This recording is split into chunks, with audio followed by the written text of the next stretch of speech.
इरसा राबेल के पास आती है और कहती तुम मेरे खिलाफ बातें करती हो ना। वो हसाम की मेडिसिन सारी ज़ाया कर देती है और राबेल का गला पकड़ लेती है। राबेल वहाँ से भागकर किसी कमरे में बंद हो जाती है। इरसा कहती है दरवाज़ा खोलो। फरहाना कहती है सारे कमरे की अच्छे से तलाशी लो, यहीं कहीं से तावीज़ निकलेंगे।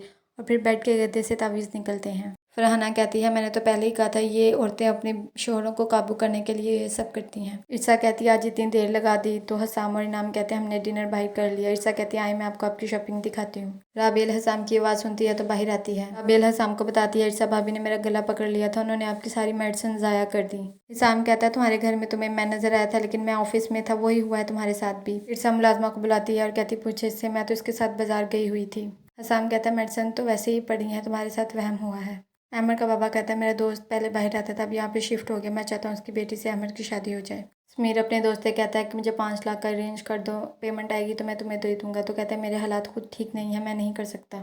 इनाम समीर को कॉल करता है और कहता है मेरे इल्म में एक बात आई है, हसाम ने 1.5 करोड़ की इन्वेस्टमेंट की आपके साथ, तो उसकी अदायगी आपको जनवरी में करनी थी, अब फेब चल रहा है। तो कहता है कि पेमेंट लेट हो गई है, मैं आपको अप्रैल तक कर दूंगा। तो कहता है नहीं, अपनी ज़ुबान पे कायम रहे। फरहाना हुमैरा को उसी बाबे के पास लेके जाती है तो कहता है आने में देर कर दिया लेकिन आपका मसला हल हो जाएगा। हसाम डॉक्टर से कहता है राबिल ठीक तो हो जाएगी। तो कहता है मैं रोज़ ऐसे पेशेंट चेक करता हूँ, वो जल्दी ठीक हो जाएंगी। अहमर ऊपर खड़ा होता है, तभी वो देखता है कि मिनाहिल के घर में अरमान आया है। उसकी मामा कहती है तुम्हारे बाबा चाहते हैं कि उनके दोस्त की बेटी से तुम्हारी शादी हो जाए। अहमर कहते हैं जैसे आप लोगों को ठीक लगे कर दें।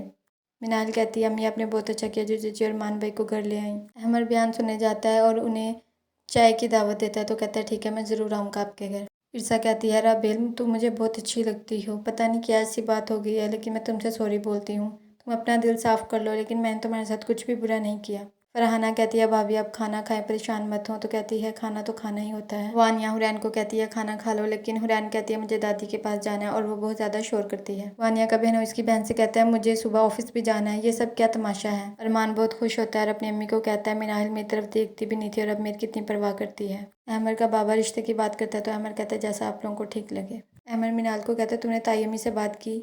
मिनाहिल अपनी अम्मी को बताती है कि जहाँ पर आप भी जॉब करती थी वो सीट खाली है। अरमान भाई कह रहे थे कि मैं वहाँ पे जॉब कर लूँ। उमैरा कहती है मैं तो राबेल के लिए बहुत परेशान रहती हूँ कि वो वहाँ पर कैसे है, मैं तुम्हें नहीं भेज सकती। वही बुजुर्ग अहमद के घर आते हैं और पूछते हैं कि ये जो साथ में घर है वो किसका है। वहाँ पर आग लगी हुई है और उसके शोले आपके घर तक आ रहे हैं। वहाँ पर कोई नेक रूह है जो बहुत इबादत करती है। तो वो बताती हैं जी हुमैरा बहुत नेक और परहेजगार औरत है। अहमद कहता है कि अब वो सब मिनाहिल ने तावीज़ों के असर में किया। तो बाबा जी कहते हैं हाँ बेटा।